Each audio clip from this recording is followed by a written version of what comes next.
और अब बात बीजेपी की जन आशीर्वाद यात्रा की। अगले साल यूपी समेत 5 राज्यों में होने वाले विधानसभा चुनाव के लिए बीजेपी ने अपनी तैयारियां अब और तेज कर दी हैं, अपनी रणनीति को धार देना शुरू कर दिया है। जन जन तक पहुंचने के लिए बीजेपी देश भर में अब जन आशीर्वाद यात्रा निकालने जा रही है। बीजेपी की जन आशीर्वाद यात्रा, आपको उसकी डिटेल्स बता देते हैं। 16 तारीख से यह यात्रा शुरू होने वाली है। मोदी मंत्रिमंडल में शामिल 39 नए मंत्री इस यात्रा पर निकलेंगे।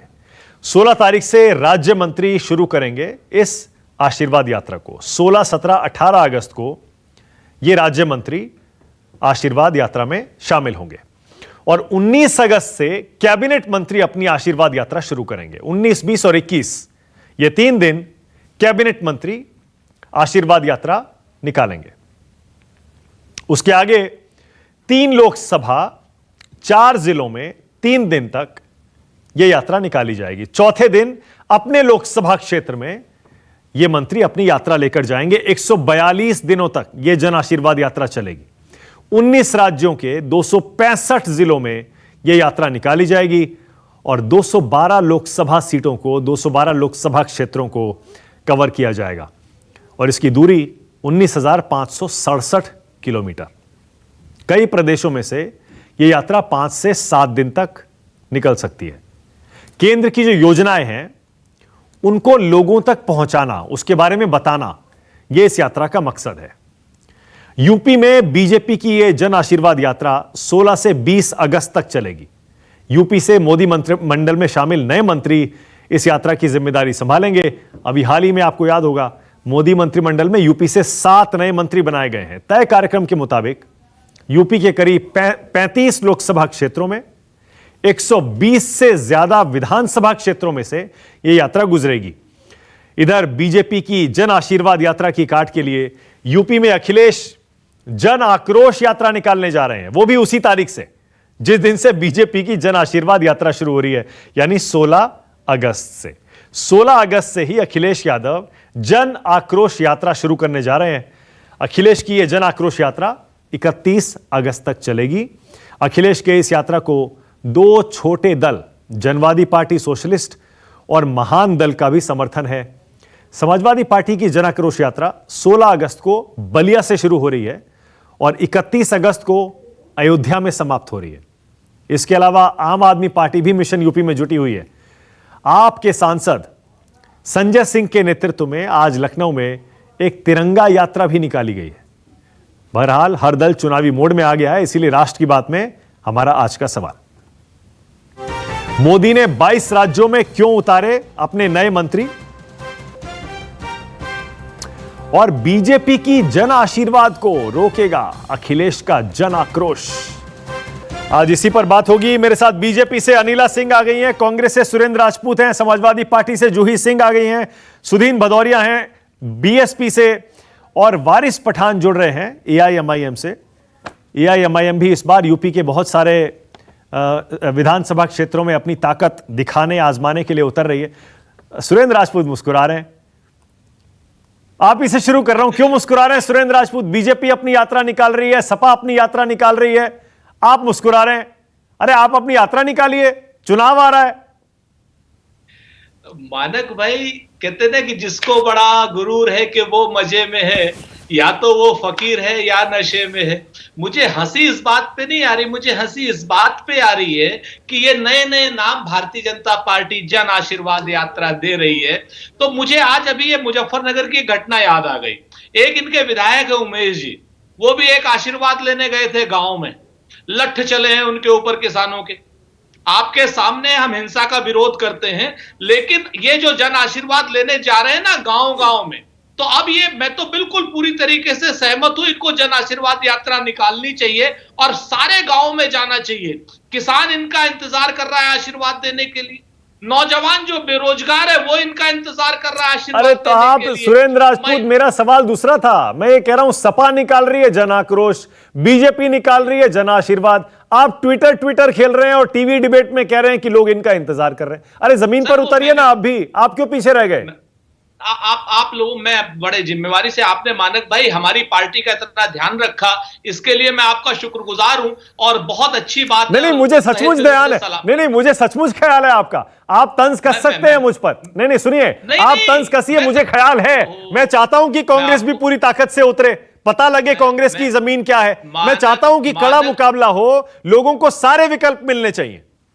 मानक भाई, मैं आपसे कोई तंज नहीं कस रहा हूं। मुझे उन सारे दोस्तों से बहुत वो है जो हमारा निर्मम विश्लेषण भी करते हैं, क्योंकि अगर वो निरपेक्ष रूप से निर्मम विश्लेषण करते हैं तो उनसे हमें धनात्मक ऊर्जा मिलती है। ये मैं, चलिए सीरियस मोड पे मैं आपको बता देता हूं कि अब हम आजादी के 75 साल में हम अपने लगभग 60,000 गांवों में लगभग 90 लाख लोगों से हमने मिलने का प्रोग्राम बनाया है। हमारी हर जिले की यूनिट, हर शहर की यूनिट, गांव गांव की यूनिट, नगर नगर की यूनिट, डगर डगर की यूनिट, हम जाकर के इस वक्त आजादी के 75वें साल में और श्री राजीव गांधी के जन्मदिन तक हम जनता से ऑलरेडी आशीर्वाद लेने की सबसे पहले हमने ही घोषणा की। और बीजेपी ने पता है क्या तैयारी की है, क्या ऐलान किया है? आपने तो सोशल मीडिया पे देख ही लिया होगा।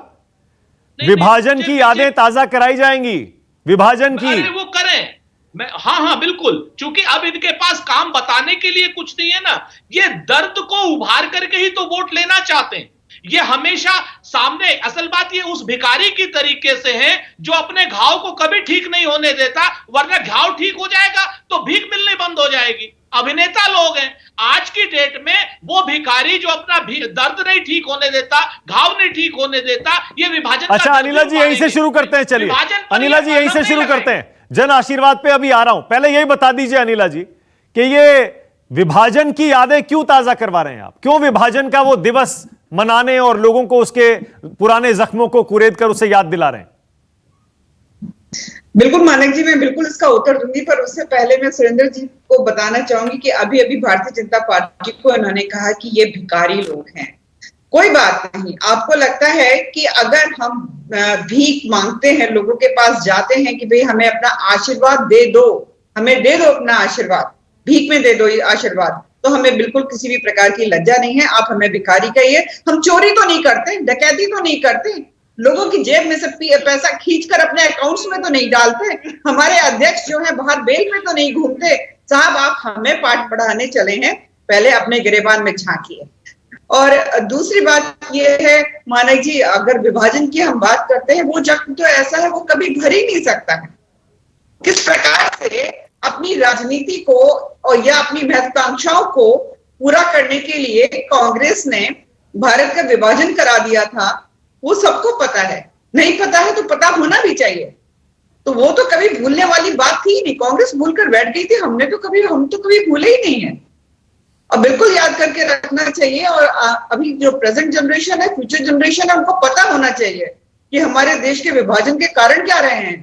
क्या ये रोका जा सकता था? हाँ बिल्कुल रोका जा सकता था, परंतु उस वक्त की राजनीतिक इच्छा शक्ति नहीं। तो अचानक मुझे बताइए अनिला जी, लेकिन अचानक बताइए, अब बताइए अनिला जी, 1947 कब की बात है ये? अब आज अचानक 14 तारीख को विभाजन विभीषिका स्मृति दिवस, बंटवारे का वो दर्द अचानक क्यों याद दिला रहे हैं आप लोग? जाहिर है चुनाव है इस बार 5 राज्यों में, यूपी का चुनाव सबसे अहम, इसीलिए पंजाब में भी चुनाव है, इसीलिए। नहीं, यूपी का चुनाव तो देखिए बिल्कुल अभी भी है, 19 में भी हुआ, 17 में भी हुआ, तो चुनाव हो ही रहा है ना। 1947 के बाद पूरे भारतवर्ष में चुनाव हो ही रहे हैं, यूपी में भी चुनाव हो ही रहे हैं। पर मुझे लगता है कि हमारे भारतवर्ष में ये, मैं कहूंगी कि बहुत दुर्भाग्य रहा है मेरे भारत का, कि या मैं कहूँ विडम्बना रही है कि यहाँ पे जो असली इतिहास रहा है वो कभी सामने आने ही नहीं दिया गया। मन गढ़ंत रचित एक इतिहास जो है वो सामने आने दिया गया। तभी तो आजकल के बच्चे जरा पूछ लीजिए, चंद्रशेखर जी के बारे में कितना जानते हैं, भगत सिंह के बारे में कितना जानते हैं, सुभाष चंद्र बोस जी के बारे में कितना जानते हैं, खुदीराम बोस जी के बारे में कितना जानते हैं। कुछ नामों का रटवा दिया, लगा बाकी लोग तो अनिला जी, अब ये मान लिया जाए एक जन आशीर्वाद यात्रा लेकर 22 राज्यों में आपके जो नए मंत्री जाएंगे, एक सेकंड सुरेंद्र भाई, हाँ एक सेकंड, तो अनिला जी आपके जो ये 22 राज्यों में नए मंत्री जाएंगे, और उससे देखिए साथ साथ जो चीजें चल रही है मैं तो समझने की कोशिश कर रहा हूं, तो जो मंत्री जब जाएंगे लोगों के बीच, ये क्या ये विभाजन का ये दर्द भी याद दिलाएंगे क्या लोगों को कि कांग्रेस ने देखिए क्या किया था, 1947 में देश का बंटवारा करवा दिया था। हम तो उनसे आशीर्वाद लेने चाहेंगे, अपनी बात रखने चाहेंगे। और देखिए, पार्लियामेंट में जब हमारे देश के प्रधानमंत्री जी उनको इंट्रोड्यूस करना चाह रहे थे, जिस प्रकार से विपक्ष ने इतना हो हल्ला मचा दिया, अब रोक पाएंगे क्या? समाजवादी पार्टी उत्तर प्रदेश में जन आक्रोश, हम आशीर्वाद लेने जाते हैं, वो आक्रोश दिखाना चाहते हैं। ये फर्क है, बेसिक फर्क है। क्योंकि हम तो कहते ही हैं कि जो चरित्र है समाजवादी पार्टी का, वो केवल और केवल गुंडागर्दी करने का है। तो आक्रोश दिखाएंगे ना ये, हम आशीर्वाद लेने जाते हैं। आशीर्वाद लेने के लिए हमेशा आपको अच्छा जूही जी, बहुत विनम्रता से चीजों को मांगना पड़ता है, मानना पड़ता है। मुझे 5 सेकंड दे दीजिए। मैं लौट के आऊंगा, दूसरे राउंड में कर लेंगे इसको फिर से। अभी जरा पे जन आक्रोश पे आ गए हैं तो वहीं से आगे बढ़ जाते हैं। जूही जी बताइए, ये जन आक्रोश जो आप निकाल रहे हैं जूही जी, इसका मकसद क्या है? क्या बताएंगे जन आक्रोश यात्रा में? ये अनिला जी जब आशीर्वाद लेने जाएंगी तो आशीर्वाद जनता को ठोक कर लेंगी, कि मुकदमा लिखा कर लेगी, कि अपने अधिकारियों को भेज कर कि इस गांव में यदि आप सभा के लिए नहीं आए तो आपको बंद कर देंगे, या अत्याचार करके लेंगी। क्योंकि किसानों, बेरोजगारों, महिलाओं, युवाओं की बात तो सुननी पड़ेगी ना। 69,000 जो शिक्षकों पे आप लाठी डंडे बरसा रहे हैं, जो भूख हड़ताल कर रहे हैं अपने अधिकार के लिए, उनके पास भी आशीर्वाद लेने जाएंगे। शायद आपके मंत्री जो हैं वो सुबह एरोप्लेन से आ रहे हैं और वहां से थोड़ा सा अपने कॉन्स्टिट्यूएंसी में यात्रा कर रहे हैं। तो देखिए, इस तरह का इवेंट मैनेजमेंट ये कर सकते हैं। जनाक्रोश होता है अन्याय के खिलाफ, जनाक्रोश होता है जब आप जनता पर अत्याचार करते हैं। हम जनता के बीच में जा रहे हैं, ये आशीर्वाद लें, आशीर्वाद मिलेगा तो हमको बताएंगे, लेकिन झूठा वीडियो मत पोस्ट करिएगा अनिला जी। जैसे कि आपके मुख्यमंत्री ने एक बार पोस्ट कर दिया था कि नियुक्ति निकली नहीं और व्यक्ति नेपाल भाग गया, फिर आप किसानों के बाल खींचने लगे कार्टून पोस्ट करके। तो इस तरह के वीडियो आपका चरित्र ही नहीं, आपकी मानसिकता और सत्ता में रहने की आपकी जो पिपासा है वो दिखाते हैं। तो ऐसे व्यक्तित्व के साथ आप ही रह सकते हैं और आप ही सत्ता शासन कर सकते हैं। बाकी कितने आपने रोजगार दिए, नौकरियां दी, रोजगार आयोग का क्या हुआ?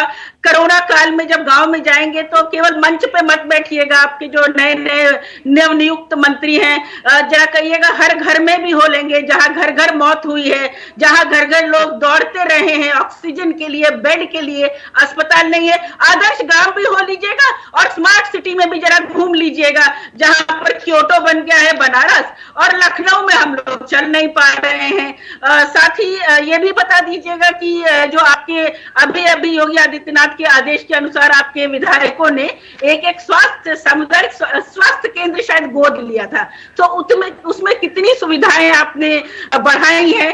आप कहते हैं तीसरी वेव आएगी, तो वो भी बता दीजिए। बोलिए अनिला जी, उसके बाद जा रहा हूं भदौरिया साहब के पास और वारिस पठान के पास। बोलिए अनिला जी, इतने सारे मुद्दे गिना रही है जूही जी, तो जब आशीर्वाद लेने जाएंगे इन सारे सवालों के जवाब भी देंगे क्या? बिल्कुल, एक सवाल का जवाब देंगे ना, और देना भी पड़ता है और जरूरी भी है। हम रोजगार के विषय में भी बताएंगे, हम जीवन स्तर में किस प्रकार से बदलाव आया है। समाजवादी पार्टी से अब तक कैसे अर्थव्यवस्था हमारी दुगनी हो गई है, 3 महीने में किस प्रकार से हमने महंगाई पर कंट्रोल किया है। हम किसानों के विषय में भी बताएंगे, हम गन्ने के विषय में भी बोलेंगे, हम सिंचाई व्यवस्था के बारे में भी बोलेंगे, हम गौवन संरक्षण के बारे में भी बोलेंगे, हम महिला सुरक्षा के विषय में भी बोलेंगे, हम इंफ्रास्ट्रक्चर के बारे में भी बोलेंगे, हम ट्रांसपोर्ट कनेक्टिविटी के बारे में भी बोलेंगे, हम शिक्षा के बारे में भी बताएंगे और स्वास्थ्य और चिकित्सा के बारे में भी बताएंगे। किस प्रकार से दो एम्स और 30 मेडिकल कॉलेज देने का हमने काम किया है। कोविड के बारे में भी बताएंगे, हम निवेश के बारे में भी बताएंगे और बिजली के बारे में भी बताएंगे और आस्था के विषय में भी बताएंगे, कानून व्यवस्था के बारे में भी बताएंगे और अपराधियों को पालने वाली जो पार्टी रही है उन अपराधियों को उत्तर प्रदेश छोड़ना कैसे पड़ गया, या दूसरे प्रदेशों से खींचकर उत्तर प्रदेश की जेल में डाला कैसे, वो भी हम बताएंगे। हम एक बताएंगे। बिल्कुल निश्चित रहिए, बिल्कुल निश्चित रहिए। आपका आक्रोश जो है ना वो छोटा मोटा इतना शांत हो जाएगा जब उत्तर प्रदेश की जनता अपने आशीर्वाद देगी। आपके आक्रोश का जो छोटा है ना जनाक्रोश हो जाएगा, शांत हो जाएगा। के बारे में बताएंगे, हमारे पास आंकड़े और सत्य आंकड़े, सच्चे आंकड़े हैं हमारे सुदीन पास। भदौरिया जी ओके भदौरिया जी, ये जन आशीर्वाद, जन आक्रोश, आपकी कोई यात्रा क्यों नहीं शुरू हुई अभी तक? चुनाव तो शुरू हो गया लग रहा है। हमारे तो आप तमाम सम्मेलनों में आपने बताया कि ये प्रबुद्ध वर्ग का सम्मेलन चल रहा है। हाँ। वहाँ पे आप ही तमाम तरह के प्रश्न भी कर रहे हैं। आप हमारे रैलियों को दिखाएं या नहीं दिखाएं, जनता देख रही हो। नहीं हम दिखाते हैं। ना ये ठीक नहीं है भदौरिया जी, हम सबकी रैली दिखाते हैं, सबके कार्यक्रम दिखाते हैं। आप दिखाते होंगे, मैं कहाँ मना कर रहा हूँ। मैंने ये नहीं कहा कि आप नहीं दिखाते, मैंने कहा दिखाएं अथवा ना दिखाएं। आपकी इच्छा पर जनता के हृदय में हम बसे हुए हैं। और मैं आपको बताऊं, हमें रोज रोज इस तरह की ना यात्राएं करने की जरूरत है। हम यूथ जो है हर बूथ पे हमारा तैयार हो रहा है, यूथ हर बूथ पे तैयार है और बसपा के लिए तैयार है। और इसलिए ये तैयार है क्योंकि कानपुर में जिस तरह से कल रिक्शे वाली की पिटाई इन किस विचार के लोगों ने की, ये भी पूरे प्रदेश ने भी देखा और देश ने भी देखा। उसकी बच्ची रोती रही, छोटी सी बच्ची रोती रही और रिक्शे वाले के उसके मार मार के हाथ पैर इन लोगों ने ढीले कर दिए।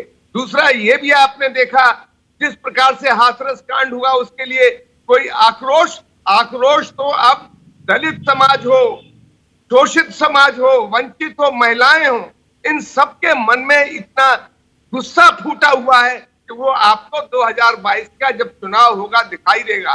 पर मैं ये भी साथ साथ कहना चाहूंगा कि ये जो चुनाव है बहुत ही ऐतिहासिक चुनाव होगा इस लोकतंत्र का, जब इस देश में फिर से 5वीं बार बहन मायावती जी मुख्यमंत्री बनेंगी। इसलिए बनेंगी क्योंकि उन्होंने उन ताकतों की नुमाइंदगी की है। 4 बार उनको टेस्ट किया गया है, लोगों ने टेस्ट किया है कानून व्यवस्था में, लोगों ने टेस्ट किया है विकास में, लोगों ने उनको टेस्ट किया हर मौके पर जब जरूरत थी वो उनकी पार्टी और सरकार खड़ी थी। मैं इस समय भारतीय जनता पार्टी जिम्मेदारी के पद पर बैठी है, पर अपना गैर जिम्मेदारी का परिचय दिया किसानों के लिए, बेरोजगारों के लिए, नौजवानों के लिए, और हर क्षेत्र में ये असफल रही है। तो इसलिए कितना भी आशीर्वाद मांगे, जनता इनको आशीर्वाद देगी बिना वोट देखते हुए और कह देगी कि भाई अब आपका काम पूरा हुआ, आप भी जाइए और आने वाले दिनों में 2024 में बाहर वालों का रास्ता भी दिखा देगी इन लोगों को। लेकिन भदौरिया जी, मुकाबला तो बीजेपी और एसपी, योगी अखिलेश ये लग रहा है। और अभी जूही जी बैठी हैं, वो कह रही हैं कि हमने तो जनाक्रोश यात्रा शुरू कर दी है और हम सरकार बनाने जा रहे हैं। भाई हम देखिए, ऐसा है, ये यात्राएं, रैलियां, रैला, हल्ला बोल हमेशा चलता रहा। बहुजन समाज पार्टी कभी भी इन हल्ला बोलों में और रैलियों में नहीं दिखी, पर जब वोट की गिनती हुई तब लोग आश्चर्यचकित रह गए, अरे ये कहां से इतनी 200 से ऊपर सीटें जीत गए। तो अभी तो दावे हो रहे हैं, लोगों के बहुत बहुत दावे हो रहे हैं, पर जब वोट की गिनती होगी तब ये सारे दावों का जो पोल है ये खुलेगा। और बाकी मीडिया का भी पोल खुलेगा कि किस क्या दिखा रहे तो निकला क्या। All right. वारिस पठान, मैं चाह रहा हूं यहीं से शुरू करिएगा। आज प्रधानमंत्री ने बाकायदा पार्टीशन की, विभाजन की याद दिलाई और 14 अगस्त को यानी आज के दिन को विभाजन विभीषिका स्मृति दिवस के तौर पर मनाने की बात कर रहे हैं। देश भर में कह रहे हैं जाएंगे और इस 14 अगस्त को कैसे देश को बांटा गया था, क्या क्या अत्याचार हुए थे, वो सब की याद दिलाई जाएगी। कह रहे हैं उस दिन को भुलाया नहीं जा सकता। वारिस पठान, क्या यह मुद्दा बन सकता है क्या आज के हिंदुस्तान में, विभाजन? मानक जी, आज के हिंदुस्तान की मैं बात करना चाहता हूं। मानक जी, आप देखिए, बीजेपी ने यूपी के चुनाव की तैयारी तो पूरी तरह से शुरू कर दी है। आपने कुछ ही दिन पहले देखा कि किस तरह मोदी के जो फुट सोल्जर्स है, बजरंग दल, विश्व हिंदू परिषद, उन लोगों ने बयानबाजी चालू कर दी। जंतर मंतर के ऊपर खुलेआम खड़े रहकर कहा गया जेनोसाइड की बात, मुसलमानों को कत्ल करने की बात की गई वहां पे जंतर मंतर पे। उसको पकड़ते 72 घंटे बाद 24 घंटे के अंदर जमानत हो गई उनको। दूसरी तरफ कानपुर की आपने घटना देखी कि किस तरह एक निहत्थे मुसलमानों को उसकी छोटी सी बच्ची के सामने बेरहमी से पीटा गया। उसको कहा कि जय श्री राम बोल, नहीं बोलने पर मारा गया, पुलिस के सामने मारा गया। उसको अरेस्ट करते हैं, उसको उसी दिन जमानत भी हो गई। तो मोदी ने अपनी तैयारी तो पूरी तरह शुरू कर दी। इस चीज में लोग तो मास्टर है। गाय, गंगा, दंगा, मंदिर, अब मंदिर का इशू का इनका तो खत्म हो गया। मंदिर सुप्रीम कोर्ट के आदेश से चल रहा है। अब ये आशीर्वाद लेने निकलिए, बिल्कुल इनको आशीर्वाद लेने जाना चाहिए गंगा घाट पर भी, जहां के लोगों के घर वालों की जानें चली गई, उनको भी मिलना चाहिए। इनको जाना चाहिए उन लोगों के पास जिनके लोग मर गए बिना वैक्सीनेशन के, बिना ऑक्सीजन के। इनको जाना चाहिए उन युवाओं के पास जिनने अपना रोजगार खो दिया, करोड़ों रोजगार जो युवा था आज बेरोजगार होके घूम गए। इनको जाना चाहिए, उनके पास बात रखनी चाहिए, तब पता चलेगा इनको आशीर्वाद मिलता है या इनको जनता जूते मारती है। जो भी सबके सामने आ जाएगा मानक जी। हम तो जा रहे यूपी में, हम लोगों के मुद्दे सामने रखेंगे, सबके लोग उसका जवाब देंगे। जनता जनार्दन है, हमारे को हिस्सेदारी की लड़ाई है हमारी यूपी में। हमको भी हमारा पॉलिटिकल एम्पावरमेंट चाहिए, हमको भी हमारी बराबरी की हिस्सेदारी चाहिए पॉलिटिक्स में। क्योंकि मानक जी इतने बरसों से आपने देखा ये सो कॉल्ड जो सेक्युलर पार्टियां आपके चैनलों में भी कुछ बैठे हैं, इन लोगों ने क्या क्या मुसलमानों के साथ चल दिया आप बताइए। 70 साल से इनको 90% मुसलमानों के वोट चाहिए, मगर मुसलमानों को आगे नहीं बढ़ने दिया। आज बताइए कहां है हमारे पास कोई डिप्टी चीफ मिनिस्टर बनाया कभी इन लोगों ने? क्यों नहीं बनाए? जब 60%, 8%, 6% वालों के बन सकते हैं डिप्टी चीफ मिनिस्टर, तो 20% यूपी की आबादी है मुसलमानों की, दोस्त में क्यों नहीं बनाया? ओके, बहुत बढ़िया, बहुत बढ़िया। नहीं करना ओके, इनका तो एक है, तुम वोट हमको दो, हम ईद तुम्हारे साथ बनाएंगे, हमको लास्ट में खजूर खिला देंगे, उससे ज्यादा कुछ नहीं करने वाले ये लोग मानक जी। और हम जा रहे हैं लोगों के मुद्दे लेकर, लोग जनता जनार्दन है, समझदार है, पूरी तरह असद ओवैसी साहब के साथ में है। और देखते हैं, हमारा देखो टारगेट एक ही है, हमको बीजेपी को हराना है। अब जो पार्टी चाहती है कि बीजेपी को हराए, आए हमारे साथ, कांधे से कांधा मिलाए, हम बीजेपी को हराएंगे। और इंशाअल्लाह आप देख लेना, इस मर्तबा योगी को हम उत्तर प्रदेश का चीफ मिनिस्टर नहीं बनने देंगे। साफ एजेंडा है। और हमारी पार्टी के जो वहां के प्रेसिडेंट है शौकत अली साहब, बहुत मेहनत की है, 5 साल उन्होंने ग्रास रूट लेवल पे काम किया है, पूरी तरह मजबूती के साथ संगठन तैयार हुआ है। और हमारे पार्टी के प्रेसिडेंट असदुद्दीन ओवैसी साहब भी गए थे, आपने देखा मानक जी, खाली एक दिन चले गए, पूरा यूपी उमड़ पड़ा था उनको देखने के लिए। और मुझे यकीन है कि ये जो भीड़ उमड़ी है, ये सिर्फ भीड़ नहीं, ये वोट भी डालेगी। और मजलिस इत्तेहादुल मुस्लिमीन को इस मर्तबा उत्तर प्रदेश में कामयाब होने से कोई नहीं रोक सकेगा। तो मतलब आप कह रहे हैं आपकी सरकार बनने जा रही है यूपी में, AIMIM की सरकार बनने जा रही है यूपी में, हराएंगे इस पर। और सीएम किसे बनानेंगे ये भी बता दीजिए। देखिए, हमारे बिना कोई सरकार बना नहीं सकेगा मानक जी, याद रखना। अच्छा, एक चीज है, हमारे बिना कोई सरकार बना भी नहीं सकेगा, क्योंकि इस वक्त लोगों का जो रुझान है, लोगों का जो दिमाग, मोहब्बत है असद ओवैसी की तरफ है, और हमारे साथ जो संगठन है उसकी तरफ है। क्योंकि हमको मैं समझ गया। आपने बीजेपी पर निशाना लगाया, 2 घटनाओं का जिक्र किया। 1 सेकंड में अनिला जी से जवाब ले रहा हूं, लेकिन पहले जो आपने सो कॉल्ड सेक्युलर पार्टियों को चुनौती दी है ना, सो कॉल्ड सेक्युलर पार्टियों को जो चुनौती दी है, उस पर देखिए सुरेंद्र राजपूत फिर हंस रहे हैं। सुरेंद्र राजपूत देख रहे हैं आप? अब जब ओवैसी साहब आएंगे, अब देखिए जूही जी भी हंस रही। 1 सेकंड जूही जी, आपके पास भी आ रहा हूं। चुनौती ये है, बताइए आपने मुसलमानों के लिए क्या किया? असदुद्दीन ओवैसी और उनकी पूरी सेना यूपी में ये पूछेगी आपसे।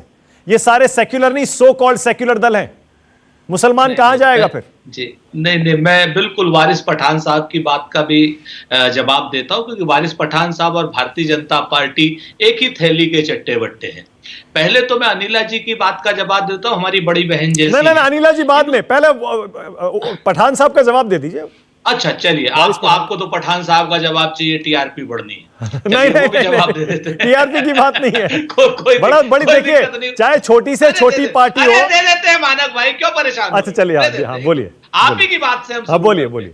देखिए, सच बात यह है कि आपके ही चैनल पर देखिए, एक सबसे बाईं तरफ अनिला जी बैठी हैं मेरे हिसाब से, और सबसे दाहिनी तरफ अनिला जी बैठी है, और सबसे बाईं तरफ वारिस पठान साहब बैठे। एक हिंदू की बात कर रहा है, एक मुसलमान की बात कर रहा है, एक विभाजन की विभिषिका की बात कर रहा है, और एक डिप्टी चीफ मिनिस्टर की बात कर रहा है। और दोनों के दोनों, एक हिंदुओं के ठेकेदार, एक मुसलमानों के, और बीच में जितने लोग बैठे हैं सब ढपली बजा में। इनका कहने का मतलब सिर्फ इतना सा है। आप एक चीज को देखिए कि ये कहते हैं कि साहब पिछले 70 साल दोनों 70 साल की बात करते हैं। मुसलमान है क्या? सुनिए, दोनों अरे वारिस भाई, मैं आपके बीच में नहीं बोला, आप थोड़ा सम्मान रखिए, आप बड़े वरिष्ठ नेता हैं। हाँ। आपको अभी बहुत आगे चलना है माशाल्लाह। काहे को आप यार अंतुले की तरीके से बात करो ना, आप काहे को असदुद्दीन ओवैसी की तरीके से बात करो? अरे उनके नेता है अब्दुल गफूर की, ओवैसी उनके नेता है, कमाल कर रहे हैं, आप तो उन्हीं की तरह बोलेंगे। तो क्या? अरे अंतुले AR अंतुले नेता नहीं थे। नहीं, AR अंतुले नेता नहीं थे, ये अब्दुल गफूर नेता नहीं थे। आप मोदी के देश के मुसलमानों का, ये देश के मुसलमान मुख्यमंत्रियों का अपमान कर रहे हैं। सिक्के के 2 पहलू है साहब, राहुल गांधी की तरह बात करिए ना। वारिस भाई, मैं आपके बीच में नहीं बोला ना, आप थोड़ा सा ख्याल रखो। नहीं, यूपी में बनाया आपने डिप्टी सीएम, मुसलमान को कभी बताइए कभी बनाया आपने? अरे एक आजम खान को भी समाजवादी पार्टी ने विचार में छोड़ दिया, अब दूसरा आजम खान को बनने नहीं देंगे समाजवादी पार्टी वाले। ये देखो, ये आजम खां के खैर ख्वाह निकल आए। अभी थोड़ी देर में अभी आप ये बिल्कुल योगी आदित्यनाथ के खैर खुआ निकल आएंगे। 15 मिनट इनसे वो रखो। मेरा ये कहना अच्छा, है 15 मिनट का देखिए सुरेंद्र राजपूत ने 15 मिनट का तंज कस दिया। 15 मिनट वाला। 15 मिनट में ये निकल आएंगे योगी आदित्यनाथ के खैर। ये इनकी यही आदत है मानक जी, भाजपा और कांग्रेस एक ही तरह की बात करते हैं। आप देख लो, आप देख लो, दोनों भी एक ही सिक्के के पहलू हैं। देखो बात नहीं करने देते। हाँ बोलिए भाई 2 मिनट रुक जाओ वारिस भाई, आप तो एमएलए रहे हो। हाँ बोलिए। मैं आपको बड़ी छोटी सी बात बताता हूं। इन्होंने कहा कि साहब मुसलमान डिप्टी चीफ मिनिस्टर बनना चाहिए। हाँ। इन्होंने कहा हिंदू चीफ मिनिस्टर बनना चाहिए। आप मुझे ये बता दो, देश का संविधान तो ये कहता है कि हिंदुस्तानी चीफ मिनिस्टर बनना चाहिए और हिंदुस्तानी ही डिप्टी चीफ मिनिस्टर बनना चाहिए। योजनाओं में सबको बराबर का लाभ मिलना चाहिए और कोई भी डिस्क्रिमिनेशन तो आपका हिंदुस्तानी कौन सा होगा जो चीफ मिनिस्टर बनेगा अगर कांग्रेस जीत गई तो? बता दीजिए आज आपका कौन सा हिंदुस्तानी नेता कांग्रेस का सीएम बनेगा क्या अगर कांग्रेस जीत गई? दलित भाई हिंदुस्तानी नहीं है क्या? अरे क्या बात कर गए? कांग्रेस के प्रवक्ता, इतने समझदार प्रवक्ता हो आप, इस तरह की बात कर गए? मतलब क्या यूपी का जो मुसलमान और दलित है वो हिंदुस्तानी नहीं है क्या? मानक भाई मेरे सवाल का जवाब चाहिए मुझे। बड़ी बात है, बड़ी बात है, बड़ी बात है, सवाल का जवाब चाहिए। क्या यूपी का दलित और मुसलमान हिंदुस्तानी है या नहीं है? अभी आप मुसलमान बहुत बड़ा हिंदुस्तानी है। इस बात पे गलतफहमी में मत रहिए। अच्छा जूही जी, आप भी दे दीजिए जवाब। जूही जी आप भी जवाब दे दीजिए। मुसलमानों के एजेंट हैं आप, मुसलमानों के नाम पर अपनी दुकान चलाते हैं आप, पूर्ण रूप से मुसलमानों के दुश्मन हैं आप। मुसलमानों के नाम पर अपनी दुकान चलाते हैं, वोट लेते हैं और उसके बाद उन सारे एमएलए को भाजपा को बेच देते हैं, जैसे आपने। अरे भाई हम तो संविधान को लेकर चलते हैं। जैसे अब मुसलमानों के वोटों का ठेका तो आप लोगों ने लेकर रखा है। अगर आपको मुसलमान वोट नहीं दिया तो सेक्युलर ही नहीं है। आपकी नजर में अगर मुसलमान ने आपको वोट नहीं दिया तो वो सेक्युलर नहीं है। अरे क्यों बात नहीं करें हम, क्यों बात नहीं करें? ब्राह्मणों के सम्मेलन लग सकते हैं तो क्या आप मुसलमानों दलितों की बात नहीं कर सकते साहब? हम तो बराबरी की हिस्सेदारी की लड़ाई लड़ने आए। आपके पेटों में दर्द हो रहा है, आपका क्या है यूपी में साहब बताइए। मेरे कांग्रेस के प्रवक्ता साहब से सवाल है, आपका यूपी में क्या है चलिए बताइए। आपके सदर राहुल गांधी हार गए अमेठी, जाके साउथ केरला से लड़े, वनयमवाड़ी से जाके वहां से जाके लड़े। क्यों बताइए? अरे आपको सर कांग्रेस को उत्तर प्रदेश की जनता ने टाटा बाय बाय कर दिया है। आप लड़ाई में रेस में नहीं है। हमारी लड़ाई डायरेक्ट बीजेपी के साथ है। हमको लड़ने दो, हम बीजेपी को हराएंगे। हम सक्षम है बीजेपी को हराने में। आप में ताकत नहीं है हराने की। बेचते हैं आप, मुसलमानों के वोटों को लूटते हैं और उसके बाद भाजपा को बेचते हैं। हिम्मत नहीं है बिहार में बीजेपी को 5 एमएलए ताकत हराने की और हमारा को बेचे। असदुद्दीन ओवैसी से पूछना पड़ेगा कितने रुपए में बेचे। सुन लीजिए, बताइए आप। ये गलत है, गलत बात करोगे डिफॉर्मेशन का नोटिस भेजूंगा आपके लिए। आप पे केस किया जाएगा डिफॉर्मेशन का अगर गलत बात करोगे आपको। बताओ ना। अरे आप कितने रुपए में बिके बताइए ना। राहुल गांधी कितने रुपए में बिक गया बताओ मुझे। राहुल गांधी कितने रुपए में बिक गया बताओ मुझे। अरे आप क्या हमारी कीमत लगाओगे यार? हम दिल में ईमान रख के घूमने वाले लोग हैं। हम जनता के पास जाते हैं, जनता की बात करते हैं, जनता के मुद्दों को उठाते हैं। आप क्या मुद्दे उठाइए? टोपी पहन के ईद के दिन चले गए बस। उससे बताइए ना 72 बरस की आजादी, 74 साल हो गए आजादी को, क्या किया आपने मुसलमानों के लिए? आज मुसलमान और दलित पिछड़ा हुआ क्यों है? क्यों एम्पावरमेंट नहीं हुआ? क्यों एम्पावरमेंट नहीं हुआ? क्यों पॉलिटिकल एम्पावरमेंट नहीं हुआ? क्यों हमारे लोग भी नहीं बने? ओके जूही सिंह को लाइए, जूही सिंह को लाइए। ओके जूही सिंह को लाइए, उसके बाद अनिला जी फिर आ रहा हूं भदौरिया जी आपके पास। जूही सिंह आप भी जवाब दे दीजिए वारिस पठान का। जूही जी। मानक जी 17,000 करोड़ करीब बकाया है गन्ना किसानों का, जिसमें से 10,000 करोड़ 14 दिन से ज्यादा है जो भारतीय जनता पार्टी ने कहा था भुगतान हो जाना है, और 2,000 करोड़ करीब पिछले सत्र का है। महंगाई बढ़ रही है, डीजल के दाम बढ़ रहे हैं। यदि हम कहें तो दलहन और फसलें जो हम लगाते थे उन सब का सीमा भी कम हो रहा है।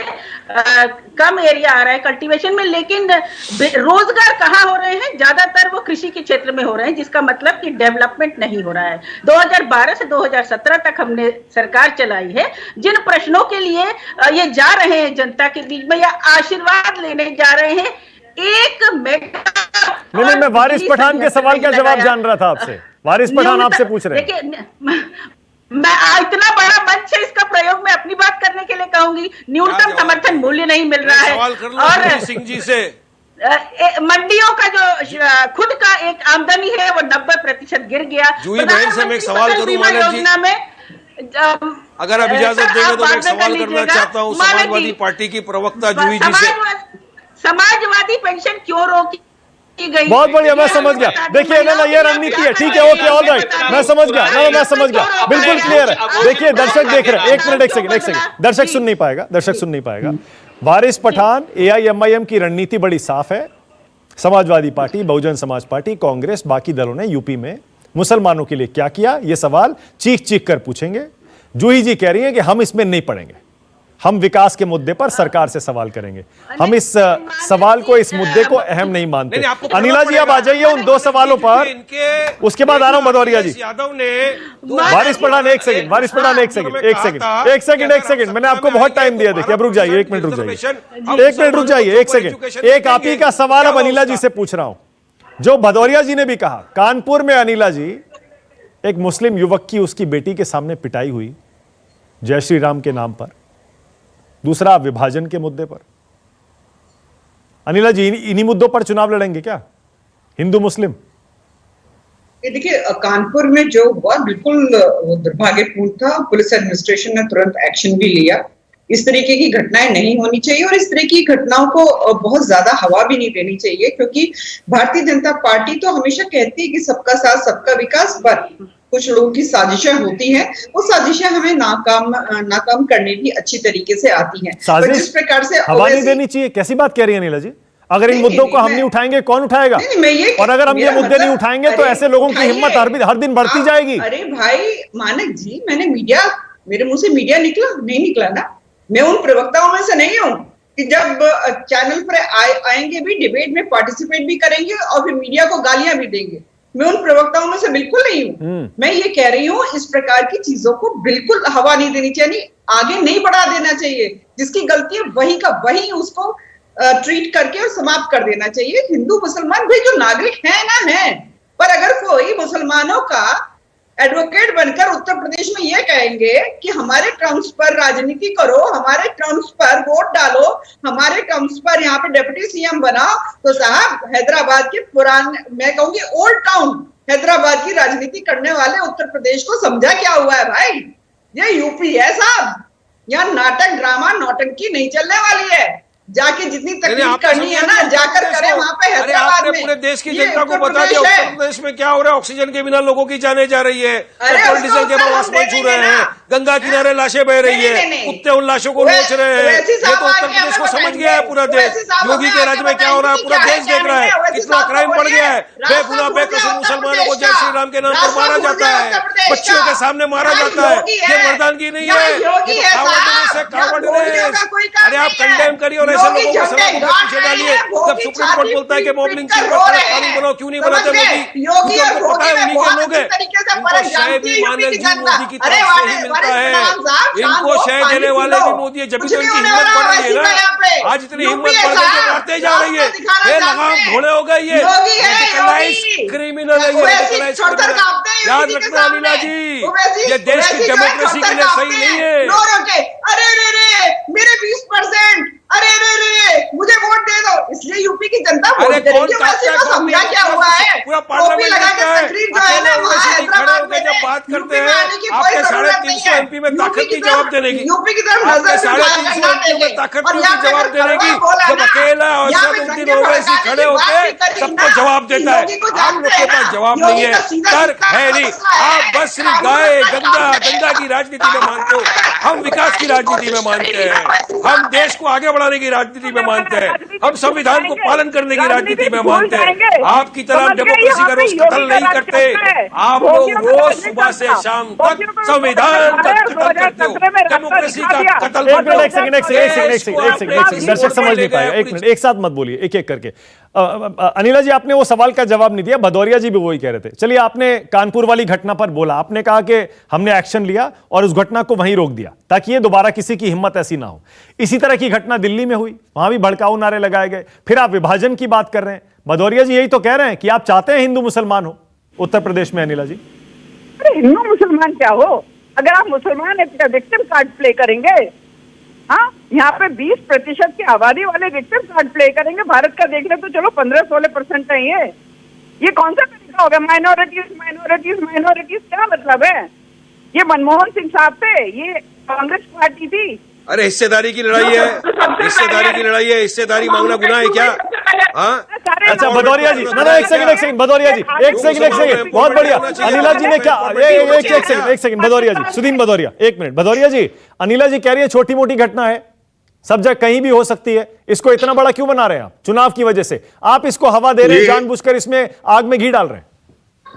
भाई इस प्रकार से अगर किसी की पिटाई की जाए और उसको कहा जाए जब हमारे पास एक संविधान है, लोकतंत्र है, सबको सम्मानजनक जीने का अधिकार है, और ये संविधान ने दिया है जिसको परम पूज्य बाबा साहब ने बनाया कि आर्टिकल 19 के तहत कोई भी व्यक्ति हो, सब इंसान बराबर हैं। और नारा तो देते हैं सबका साथ सबका विकास, और होता क्या है कि खास पहचान कर ली जाती है कौन लोग हमारे साथ हैं, कौन लोग हमारे साथ नहीं हैं। मैं ये भी पूछना चाहूंगा, जो लोग विभाजन की याद दिला रहे हैं, तो वो लोग ये भी समझें कि जब भगत सिंह को फांसी दी गई और चंद्रशेखर आजाद को फांसी दी गई इसी देश की आजादी के लिए, तो इनके पास उस समय संघ का जो संगठन था और उनके साथ हेडगेवार साहब थे और हिंदू महासभा थी, क्या उन्होंने विरोध किया?